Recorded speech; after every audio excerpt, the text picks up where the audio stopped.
బ్రహ్మర్షి వీరరాఘవరావు సారు మరియు బ్రహ్మ విద్వరిష్ట రాజ్యలక్ష్మి మేడంకు మరియు ఈ జూమ్ను నిర్వహిస్తున్న సుధాకర్ సారు, మమతా మేడంకు మరియు ఆత్మబంధువులందరికీ హృదయపూర్వక నమస్కారాలండి.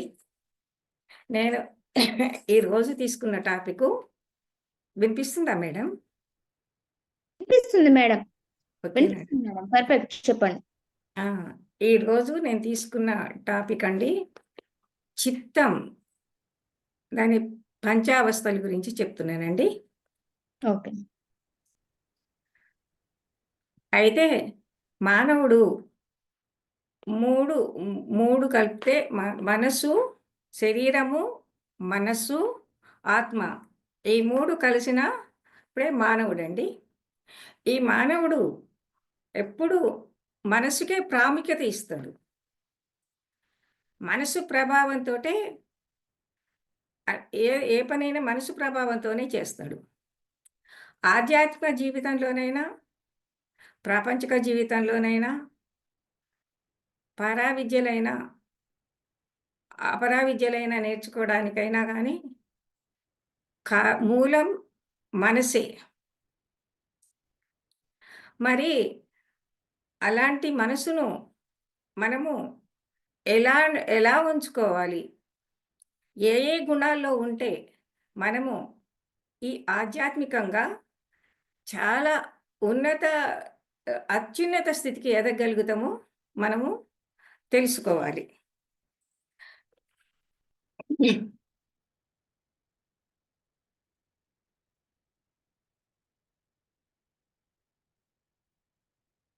అంటే మనసు అనగానే మామూలుగా మనకు ఏంటంటే యథాలాపంగా మనసే అని అనుకుంటాము.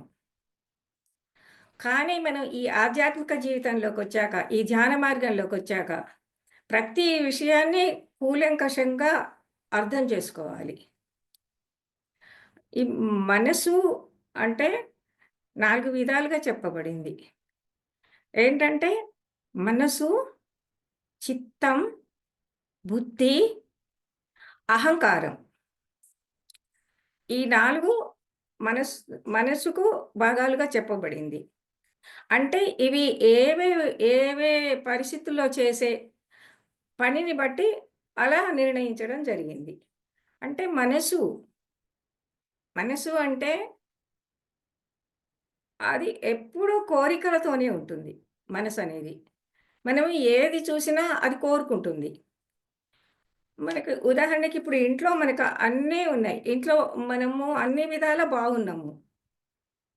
అయితే ఇప్పుడు మనము మామూలుగా బయటికెళ్ళినామనుకోండి, ఒక బొమ్మలు కనిపిస్తున్నవి. ఏదో చూడ్డానికి ఆకర్షణంగా. మన ఇంట్లో ఎన్నో ఉంటవి కానీ మనసు అది కావాలని కోరుకుంటుంది.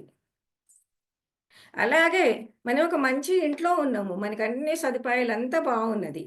అంతా బాగుంటది ఇంట్లో. కానీ చాలా అన్ని వసతులతోని బావుంటాము. కానీ ఇప్పుడు ఎదురుగా ఎవరైనా ఒక 4 అంతస్తుల బిల్డింగ్ కట్టింది. అది కావాలని కోరుకుంటుంది. ఇవి కావాలి, అది కావాలి, ఏది చూస్తే అది కావాలని మనసు కోరుకుంటది. ఏంటంటే మనసుకు అలా సంకల్పం చేసుకుంటది. అది మనసు. అయితే చిత్తం ఏం చేస్తుందంటే ఈ మనసు కోరుకుంది అది ఎప్పుడు చింతన చేస్తూ నిరంతరం చింతనలోనే ఉంటదది. ఆ చిత్తం అనేది అది నిరంతరం ఆ చింతనలోనే ఉంటది. ఏదైతే మనసు కోరుకుంటుందో ఆ విషయంలోనే అదే చింతనలో ఉంటుంది. బుద్ధి అనేది ఏం మనసు కోరుకున్నది, ఈ చిత్తం ఏదైతే ఆలోచిస్తుందో, నిరంతరం ఆలోచిస్తుందో, అది ఈ బుద్ధి అనేది ఏం చేస్తుందంటే, అది అది చేయాలా వద్దా నిర్ణయం తీసుకునేది బుద్ధి. బుద్ధి నిర్ణయం తీసుకుంటుంది. ఏంటంటే ఇది చేయవచ్చా? ఇది చేయకూడదా? ఇది కావాలా? ఇది అవసరమా? అవసరం లేదా? ఇవన్నీ ఈ విచారణ, నిర్ణయం తీసుకునేది బుద్ధి. ఇంకా అహంకారం. ఈ అహంకారం ఏందంటే అస్తమానం నేను అనేది మేనుకే అన్నీ ఆపాదించుకుంటది.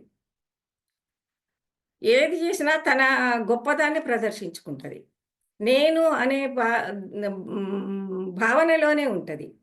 ఎప్పుడు శరీరానికే ప్రాముఖ్యత ఇస్తుంటది. ఇది అహంకారం. అయితే ఈ 4 స్థితులు ఏ ఈ మనసు గాని, చిత్తం గాని, బుద్ధి గాని, అహంకారం.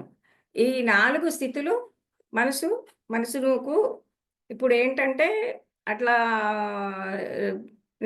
ఇది 4 భాగాలుగా నిర్ణయించిండ్రు.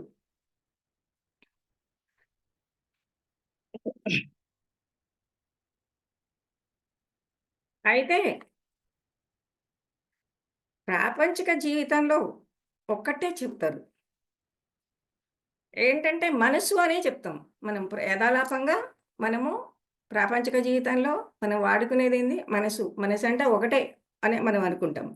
కానీ ఆధ్యాత్మ జీవితంలోకి వెళ్ళినప్పుడు ఇవన్నీ ఇలా భాగాలు చేసి మనకు మహర్షులు అందించారు. చెప్పిన భాష అన్నమాట ఇదంతా.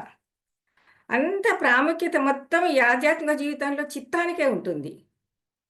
మనసుకు కూడా ఉండదు. చిత్తానికే ప్రాధాన్యత ఉంటుంది. అందుకే పతంజలి మహర్షి ఏం చెప్పారంటే, యోగః చిత్తవృత్తి నిరోధః అని చెప్పారు.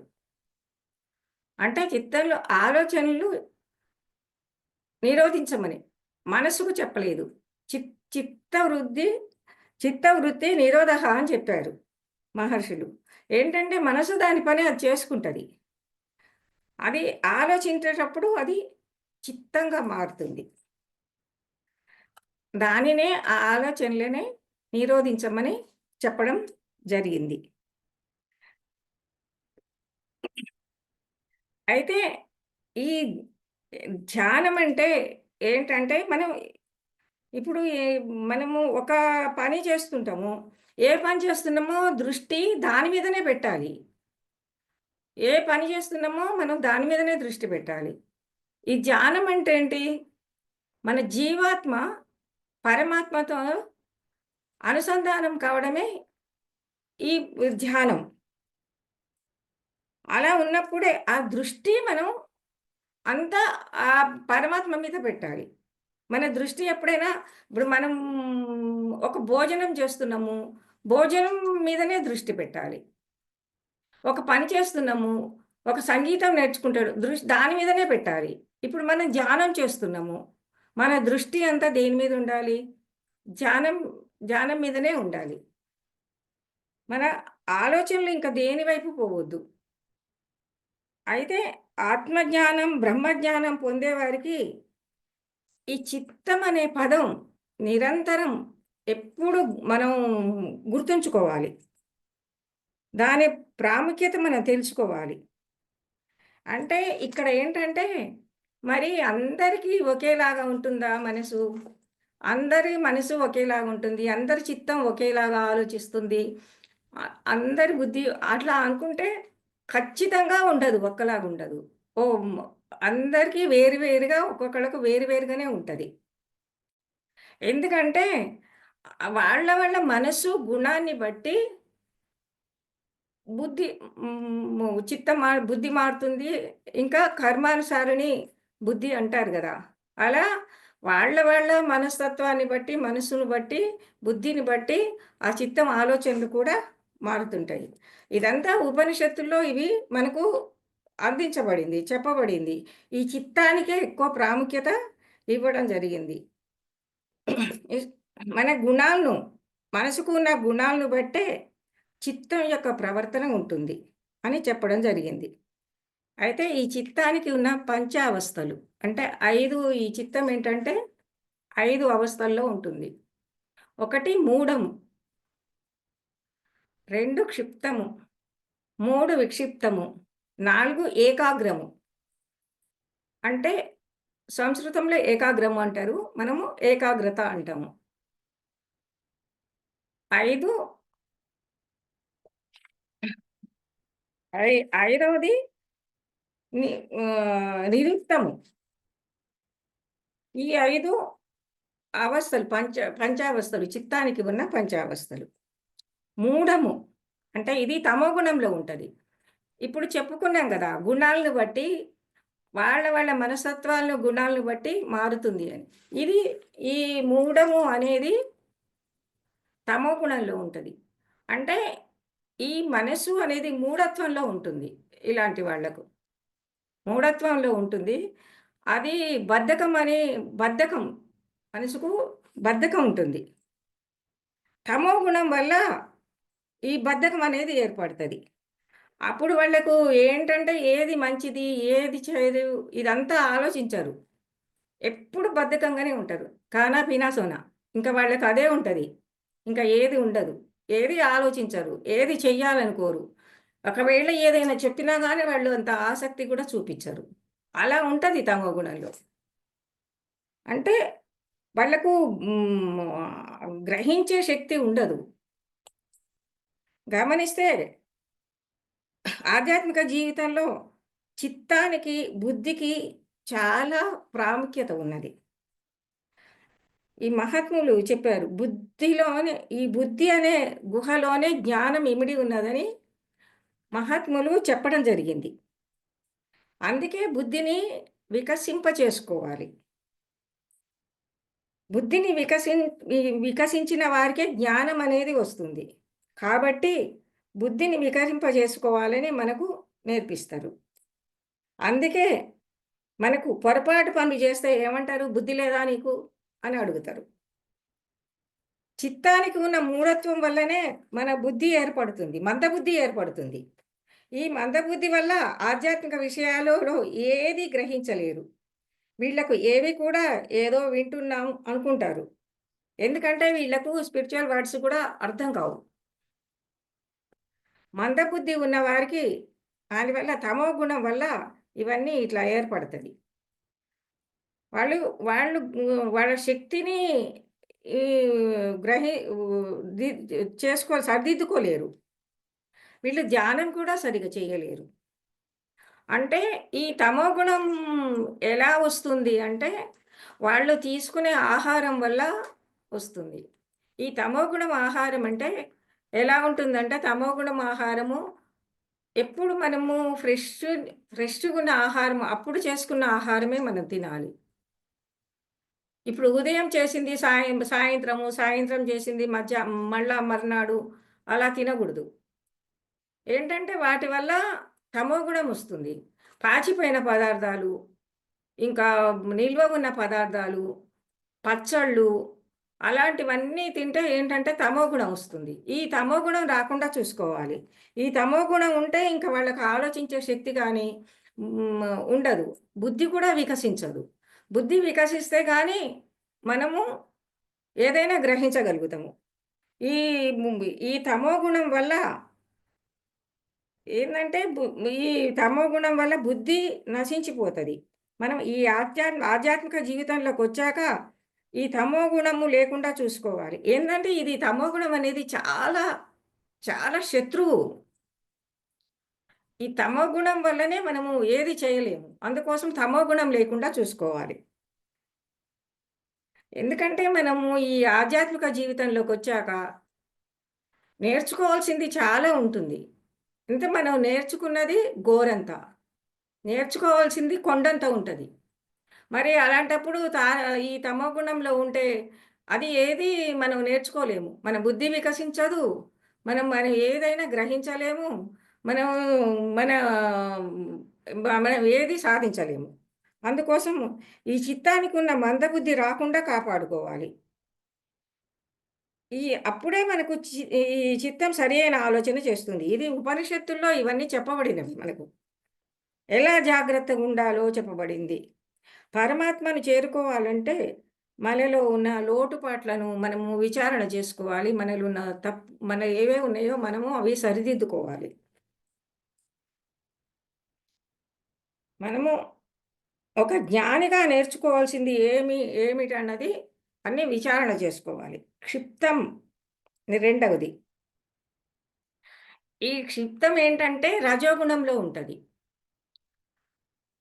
అక్కడ తమోగుణంలో బద్ధకం, మందబుద్ధి, ఏది చెయ్యలేని శక్తి లేకపోవడము, ఏది ఆలోచించలేకపోవడము అలా ఉంటది తమోగుణంలో.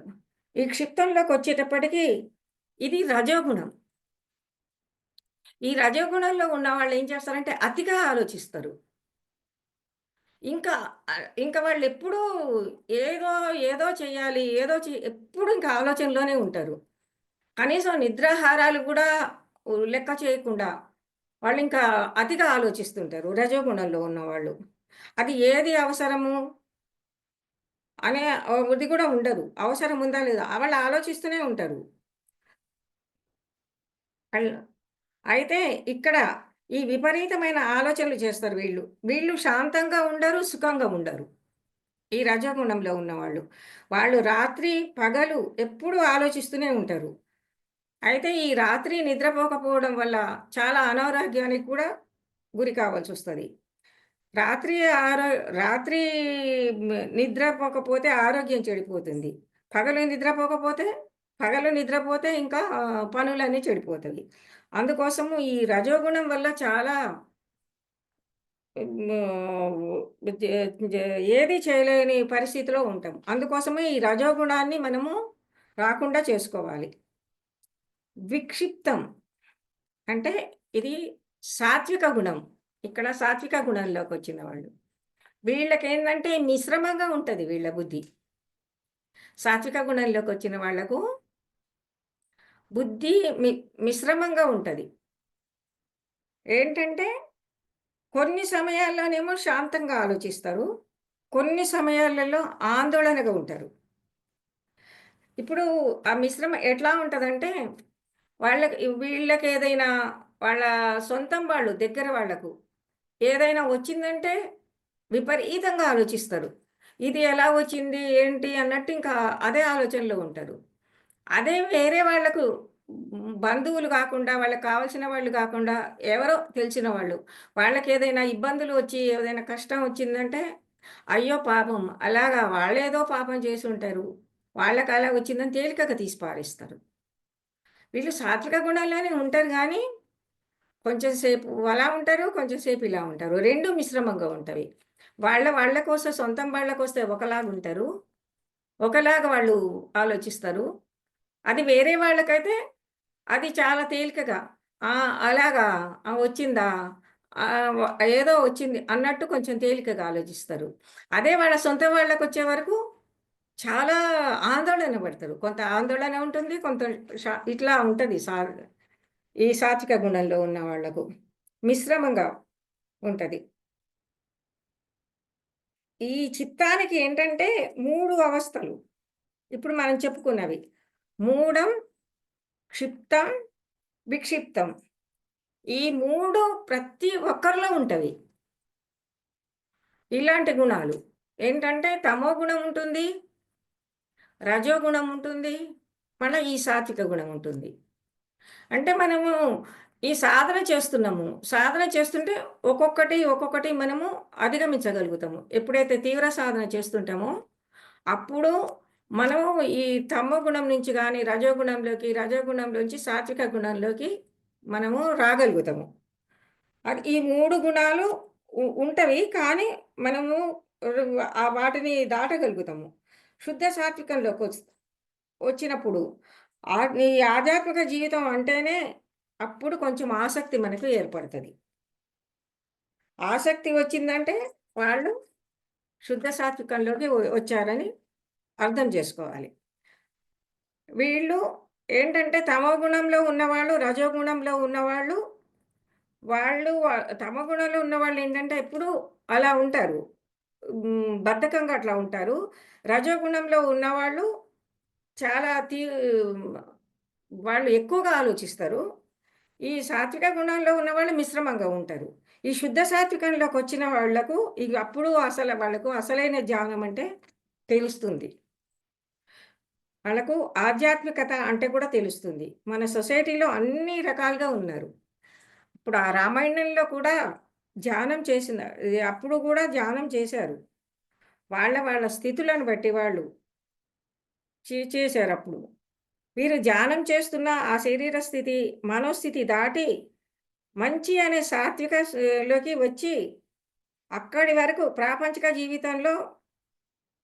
జీవితాలైన కానీ శుద్ధ సాత్వికంలోకి వచ్చేటప్పటికి ఆత్మ కోసమే ధ్యానం, ఆత్మ విద్య కోసమే ధ్యానం అని ఎవరైతే తెలుసుకొని అవి నేర్చుకోవడానికి, అంటే ప్రాపంచికంగా మన శరీరంలో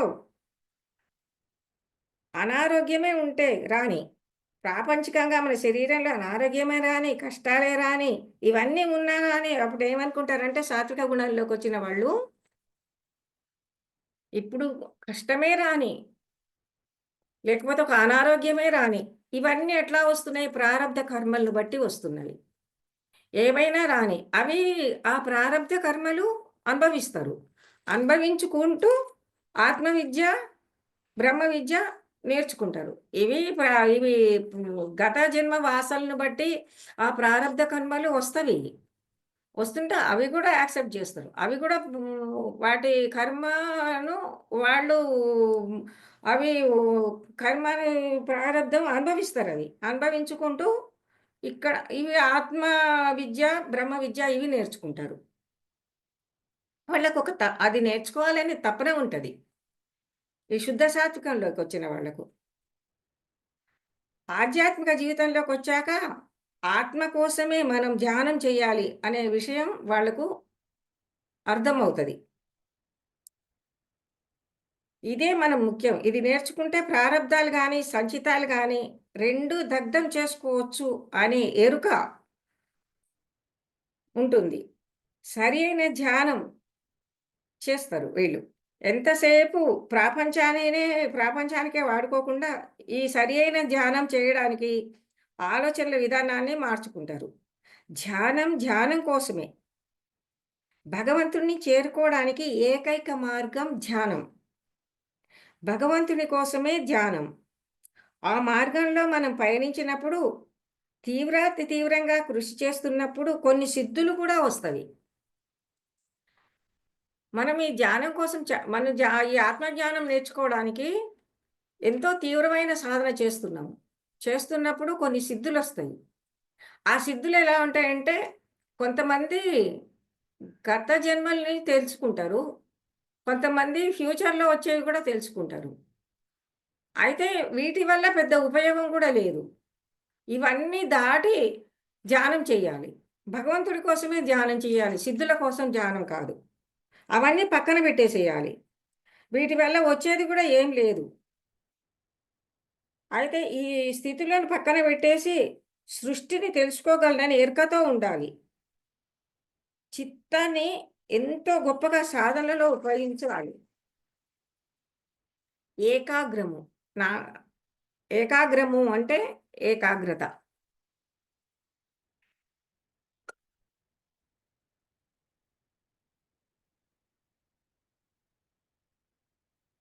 ఏకాగ్రము అంటే ఏకాగ్రత. అంటే మనం ఆహ్, ఇది ఏకాగ్రం అనేది సంస్కృత భాషలో చెప్తున్నారు. మన మన వాడుక భాషలో ఏకాగ్రత అంటాం. ప్రతి విషయాన్ని ఏకాగ్రతతో నేర్చుకుంటాము. మనం ఏ పని చేసినా ధ్యాస దాని మీదనే ఉంటది. ఏకాగ్రత అంటే మనం ఏ పని చేసినా ధ్యాస దాని మీదనే పెట్టుకోవాలి. మనం ఏందంటే మనం ఇప్పుడు ధ్యానం చేస్తున్నాము. ధ్యానం చేస్తున్నప్పుడు ధ్యానం మీదనే ఉండాలి ధ్యాస. ఇప్పుడు ఇది వింటున్నాము. వింటున్నప్పుడు వినడం మీదనే ఉండాలి. ధ్యానం చేస్తున్నప్పుడు ధ్యానం మీద ఉండాలి. ఇది వింటున్నప్పుడు వినడం మీదనే ఉండాలి. భోజనం చేస్తున్నామా భోజనం దాని మీదనే ఉండాలి ధ్యాస. ఏదైనా పని చేసేటప్పుడు పని మీదనే ఉండాలి. అలా మనం ఏది చేస్తున్నామో దాని మీదనే మన ధ్యాస ఉండాలి. ఎప్పుడైతే అట్లా ధ్యాస ఉంటదో ధారణ శక్తి మనకు పెరుగుతది. ధారణ శక్తి అంటే గ్రహించే శక్తి. ఈ గ్రహించే శక్తి మనకు పెరుగుతది. ధారణ శక్తి మనకు ఎంత ఏకాగ్రత ఉంటుందో అంత ప్రాముఖ్యత కూడా ఉంటుంది. ఇది పెరిగే కొద్దీ ధారణ శక్తి చాలా పెరుగుతది. ఈ గ్రహించే శక్తి ఏంటంటే మన బుద్ధిలోనే నిక్షిప్తమై ఉంటది. ఈ ధారణ శక్తి. మనకు గ్రహించే శక్తి. అయితే మనం ఎందుకు కోల్పోతున్నాము?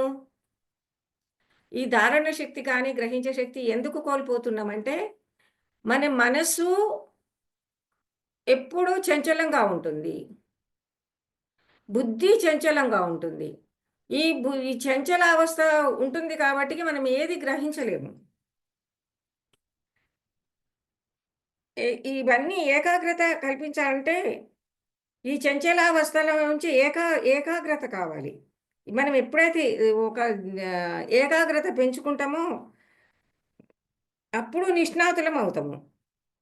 ఎంత ఏకాగ్రతతో ఉంటే, అంత ధారణా శక్తి పెరుగుతుంది. ఏ పని చేస్తే దాని మీద దృష్టి పెట్టడమే ధ్యానం. సాధకులకు మొదటి మెట్టు ఏకాగ్రత. ఆ సాధనలో గమనిస్తే విశ్వశక్తి మనలోకి తీసుకోవడమే. ఈ విశ్వశక్తి మీద మనకు నమ్మకం ఉండాలి. ఏంటంటే, మనము ఈ గ్రహించే శక్తి, ధారణ శక్తి అనేది మన బుద్ధిలోనే నిక్షిప్తమై ఉంది ఇదంతా. అయితే మనం ఏకాగ్రతతోని, మనం చేసే ధ్యానంతోని ఇవి సాధించుకోవచ్చు. అయితే మనకు వీటి మీద చాలా నమ్మకం అనేది గూడా ఉండాలి. ఈ విశ్వశక్తి మీద. నిరుక్తము. ఇది ఇక్కడ ఏంటంటే, ఈ ఈ ఫస్ట్ మూఢమనేది, క్షిప్తమనేది, ఇంకా విక్షిప్తము. ఇవన్నీ ఇవన్నీ మొదటి దశకు చేరుతుంది. అంటే మామూలుగా ఈ సామాన్యులకు గాని అందరికీ ఉండేవి ఇవన్నీ. కానీ ఈ ఏకాగ్రత అనేది, నిరుక్తం అనేది ఇవి శుద్ధ సాత్వికంలోకొచ్చాక ఇవి మనకు వస్తవి. ఈ శుద్ధ సాత్వికంలోకి వచ్చిన వాళ్ళే ఈ మనము ఈ ధ్యాన ఆధ్యాత్మిక జీవితంలో ఎదగగలుగుతాము. అంటే ఏకాగ్రత వచ్చినము అంటే మనము శుద్ధ సాత్వికంలోకి వచ్చినట్టు. ఈ శుద్ధ సాత్వికంలోకి ఎప్పుడైతే వస్తామో, మనకు ఈ ధా ధారణ శక్తి, గ్రహించే శక్తి మనకు ఎక్కువ మన లోపల పెరుగుతుంది. విశ్వశక్తి మనం ధ్యానం వల్ల సాధించగలుగుతాము. అయితే ఇప్పుడు ఆహారం వల్ల మనకు శక్తి కొంత వస్తుంది. కానీ ఆహారం వల్ల శక్తి వస్తుంది కానీ, మనము ఆహారం వల్ల బలం వస్తుంది. మనం విశ్వశక్తి ఎట్లా వస్తుంది? మన తీవ్రమైన సాధన వల్ల విశ్వశక్తిని మనం పొందగలుగుతాము. నిరుక్తము అంటే ఈ నిరుక్తము శుద్ధ సాత్వికంలోంచి నిర్గుణంలోకి వచ్చేస్తాం. ఇంకా ఇక్కడ ఏది ఉండదు. మనం నిర్గుణం అంటే. పరిపూర్ణంగా పరిపక్వత దశ. ఎప్పుడైతే ధారణా శక్తి పెంచుకుంటామో, ప్రతి విషయాన్ని మనం అర్థం అవుతుంది. అక్కడ ఆనందం చాలా గొప్పగా ఉంటుంది. జీవముక్తి పొందిన దశ. ఏ విషయాన్ని పట్టుకుంటామో దాని మీదనే దృష్టి పెట్టగలుగుతాము. ఈ నిరుక్తం దగ్గరకు వచ్చేటప్పటికి మనము ఇది నిర్గుణ స్థితి. అంటే పరిపూర్ణంగా మనము ఈ ఈ తమో గుణం నుంచి, ఈ రజోగుణం నుంచి, ఈ సాత్విక గుణంలోంచి దాటుకుంటూ అధిగమించి మనము శుద్ధ సాత్వికంలోకి వస్తాము. ఈ శుద్ధ సాత్వికంలోకి వచ్చేటప్పటికి మనకు ధారణా శక్తి, గ్రహించే శక్తి అదంతా వస్తుంది.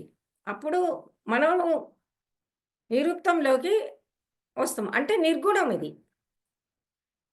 ఈ నిర్గుణ శక్తి అంటే పరిపక్వత చెందిన దశ ఇది. అప్పుడు మనం అన్నీ గ్రహించగలుగుతాము. ఈ ధారణా శక్తి పెరుగుతుంది మనకు. ప్రతి విషయం మనకు అర్థమవుతది. అక్కడ చాలా ఆనందం చాలా గొప్పగా ఉంటది. జీవముక్తి పొందిన దశ. ఏ విషయాన్ని పట్టుకుంటామో దాని మీదనే దృష్టి పెడతాం మనం. ప్రాపంచిక జీవితంలో 3 ఉంటవి. ఈ మూఢము, క్షిప్తము, విక్షిప్తము. ఈ ప్రాపంచిక జీవితంలో ఉంటవి ఈ 3. ఆధ్యాత్మిక జీవితంలోకి వచ్చేటప్పటికి ఏకాగ్రము, నిరుక్తము. ఈ 2 ఆధ్యాత్మిక జీవితంలోకి వచ్చాక ఉంటాయి. అత్యున్నత స్థాయి, నిర్గుణ స్థాయి ఇది. ఇది చూసి ఇందులోకొచ్చి ఈ నిర్గుణ స్థాయిలోకొచ్చిన వాళ్ళు ప్రతీదీ గ్రహిస్తారు. ప్రతి దానిని అర్థం చేసుకుంటారు. ప్రతి దానికి అర్థం తెలుసుకుంటారు. ఎవరు ఏ స్థాయిలో ఉన్నారో గూడా వీళ్ళకు తెలిసిపోతుంది. ఇప్పుడు ఎదుటి వాళ్ళు ఎలా ఉన్నారో కూడా వీళ్ళకి తెలుస్తుంది. వీళ్ళు నిర్గుణ స్థాయిలో ఉన్నారా? సాత్విక స్థాయిలో ఉన్నారా? లేకపోతే తమో గుణంలో ఉన్నారా? రజోగుణం ఇవన్నీ వీళ్ళకు ఈ నిర్గుణ స్థాయికొచ్చేటప్పటికి ఇది పరిపక్వ దశ. ఇది వీళ్ళకి అర్థమైపోతుంటది. అయితే మన దృష్టి ఎక్ ఎంత ఎక్కువగా ఉంటదో అన్నీ మనం అర్థం చేసుకోగలుగుతాము. ప్రతీదీ కరెక్ట్‌గా నిర్ణయించుకోగలుగుతాము. ఈ నిరుక్తము అనే స్థితికి వచ్చాము అనే అర్థం అవుతుంది. ఎందుకంటే అక్కడ గూడా మనం తెలుసుకోగలుగుతాం. ఈ స్థాయికి ఎదగాలి. ఎవరైనా ప్రవర్తించే ఎదుటి వాళ్ళున్నారు. వాళ్ళు ప్రవర్తించే ప్రవర్తనను బట్టి వీళ్ళు ఈ స్థాయికొచ్చిన వాళ్ళు వెంటనే తెలుసుకోగలుగుతారు. ఒక తమో గుణంలో ఉన్నవాళ్ళున్నారు. వాళ్ళ స్థాయి ఎలా ఉందో నిర్గుణంలోకొచ్చిన వాళ్ళు ఈజీగా తెలుసుకోగలుగుతారు. ఎందుకంటే వీళ్ళు పరిపక్వ దశలోకొచ్చారు. ఈ నిర్గుణ స్థితిలో ఉన్నవాళ్ళను తమో గుణంలో ఉన్నవాళ్ళు తెలుసుకోలేరు. ఆ తేడా ఉంటది. నిర్గుణ స్థాయిలో ఉన్నవాళ్ళు దేనికైనా వీళ్ళకసలు భయం అనేదే ఉండదు. నిర్గుణ స్థాయికొచ్చిన వాళ్లకు ఇంకా భయం అనేది ఉండదు. ఏ చింత ఉండదు. వీళ్ళు వీళ్ళు వీళ్ళేంటంటే ఎవ్వరైనా గాని ఎవరైనా తప్పు చేస్తున్నప్పుడు గూడా వీళ్ళు ఊరుకోరనమాట. వాళ్ళు చెప్పగలుగుతారు. చెప్పకపోవడమే పెద్ద తప్పు. వాళ్ళు ఎవరినైనా మార్చాలనే వాళ్ళు ఆశపడుతుంటారు. గురువులందరూ గూడా శుద్ధ సాత్వికంలో ఉన్నవాళ్ళే. వాళ్ళు ఏంటంటే మనం ఎదగడానికే వాళ్ళు బోధిస్తుంటారు. వాళ్ళంతా ప్రయత్నం మొత్తం ఇప్పుడు పత్రిజీ గారొచ్చారు. పత్రిజీ గారి కంటే ముందు ఎంతోమంది వచ్చారు. ఎంతోమంది యోగులొచ్చారు. రమణ మహర్షి వచ్చారు. ఇంకా అంతకంటే ముందు ఆది శంకరాచార్యులొచ్చారు. వీళ్ళు ఇది పరంపర అనేది వస్తూనే ఉంది. ఎందుకంటే ఎప్పుడైతే ఈ ధ్యానం అన్నది ఒక రోజుల్లో చాలా ఈ ధ్యానం ఉండేది పూర్వకాలంలో. అయితే క్రమేణా అది బుద్ధుడి కాలంలో ఉంది. బుద్ధుడు ఈ ధ్యానాన్ని బోధించాడు. అయితే ఆ కాలంలో బాగానే ఉన్నారు. తర్వాత వాళ్ళ శిష్యులు కూడా ఈ ధ్యానాన్ని చెప్పగలిగిన్రు. అయితే కొంతకాలం తర్వాత క్రమేణా తగ్గిపోయింది. తర్వాత ఆది శంకరాచార్యులు గారు గూడా వచ్చారు. వచ్చి ఆది శంకరాచార్యులు బోధించారు. అయితే ఏంటంటే అది తెలుసుకునే ఆది శంకరాచార్యుల కాలం వచ్చేటప్పటికి ఈ మానవులేంటంటే తెలుసుకునే పరిస్థితిలో లేరు. లేరు కాబట్టికి అప్పుడు ఆది శంకరాచార్యులు ఏం చేశారంటే, గుడులు, ఈ విగ్రహాలు ఇవన్నీ విగ్రహాలు ఇవన్నీ చేసి, గుళ్ళని చేసి వీళ్ళకు కొంచెము భక్తి అంటే ఏంటి అనేది తెలియజేయడానికని ఆయన ఎంతో పాటుపడ్డాడాయన. తర్వాత నెమ్మదిగా ఈ ధ్యానంలోకి తీసుకొచ్చాడు. అప్పుడు అప్పుడు ధ్యానం చేశారు. వాళ్ళు చేసిన చాలా కృషి వల్ల చాలామంది మారారు. కానీ క్రమేణా కొంతకాలం అయిన తర్వాత తగ్గిపోవడమైంది. మళ్ళీ ఇప్పుడు ఈ కాలానికి పత్రిజీ గారొచ్చారు. పత్రిజీ గారు ఎంతో కృషి చేశారు. ఎన్నో దేశాలు తిరిగి, మన దేశమంతా తిరిగి ఏంటంటే ఈ ప్రజలంతా కష్టంలో ఉన్నారు. ఈ కష్టంలో ఉన్నోళ్ళు వీళ్ళు అంతా బాగుండాలి అని ఈ హ్మ్. ధ్యానం గురించి, ఈ స్వాధ్యాయం గురించి, ఈ సేవల గురించి ఇవన్నీ ధ్యాన జగత్తు ఇదంతా చెప్పి పత్రిజీ గారు ఎంతో కృషి చేశారు. మన అజ్ఞానంలో ఉన్న వాళ్ళను జ్ఞానంలోకి తీసుకురావడానికి ఎంతో కృషి చేశారు. గురువులు ఎప్పుడూ పరంపర వస్తూనే ఉన్నారు. ఇప్పుడు ప్రజలను, మానవులను మంచి మార్గంలో తీసుకురావడానికి ఈ గురువులొస్తున్నారు. కానీ మనం అర్థం చేసుకోవాలి. మనం ఏందంటే, ఈ గుణాలననేటిని ఈ మనం సరి జేసుకోవాలి. ఎప్పుడైతే తమో గుణంలో ఉంటామో, తమో గుణంలో ఉన్న బద్ధకాన్ని వదిలించుకోవాలి. బుద్ధి పెంచుకోవాలి. బుద్ధి వికసింప చేసుకోవాలి. బుద్ధి వికసింప చేసుకుంటే గానీ జ్ఞానం అన్నది అర్థం కాదు. ఎప్పుడైతే బుద్ధి వికసిస్తుందో అప్పుడు మనము ధ్యానం గురించి చెప్పినా వాళ్ళు అర్థం చేసుకోగలుగుతారు. తర్వాత రజోగుణంలో ఈ రజోగుణాన్ని కూడా మనము అధిగమించగలగాలి. ఈ రజోగుణంలో ఉన్నవాళ్ళు వాళ్ళు చేసిందే కరెక్ట్ అనుకుంటారు. రజోగుణం నుంచి మళ్ళా సాత్విక గుణంలోకి వచ్చిన వాళ్ళు వాళ్ళేంటంటే వాళ్ళు మిశ్రమంగా ఉంటారు. వాళ్ళు మిశ్రమంగా కొంత సాత్విక గుణం ఉంటుంది. కొంత ఇట్లా హ్మ్, కొంత అలజడి, ఆందోళన అట్లా ఉంటారు వాళ్ళు. 2 విధాలుగా మిశ్రమంగా ఉంటారు. వాళ్ళెలా ఉంటారంటే వాళ్ళకు ఈ సాత్విక గుణంలో ఉన్నవాళ్ళు వాళ్ళకేదైనా దగ్గరి బంధువులకు ఏదైనా ఇబ్బందులు, ప్రమాదం వచ్చిందంటే చాలా ఆందోళన పడిపోతారు. అదే వేరే వాళ్ళకు ఎవరికన్నా వచ్చిందంటే, ఆ! అలా వచ్చిందా? ఏదో ఏదో జరిగింది. ఏదో వాళ్ళకేదో పాపం చేసుంటారు. ఏదో అలా ఈజీగా తీసి పారేస్తారు. అలా సాత్వికం గూడా ఉన్నారు. శుద్ధ సాత్వికంలోకొచ్చేటప్పటికి ఇంకా ఈ ఈ ధ్యానం అంటే ఇదంతా ఆధ్యాత్మిక జీవితంలోకొస్తారు. ఈ ధ్యానం అంటే వాళ్ళు అర్థం చేసుకోగలుగుతారు. అర్థం చేసుకొని దానికోసం ఇంకా చాలా సాధన జేస్తారు. ఆ తర్వాత ఏకాగ్రం అంటే ఇది చాలా ఇది ఏకాగ్రతతోని ధ్య ధ్యానం చేస్తారు. దాని మీదనే దృష్టి ఉండాలి.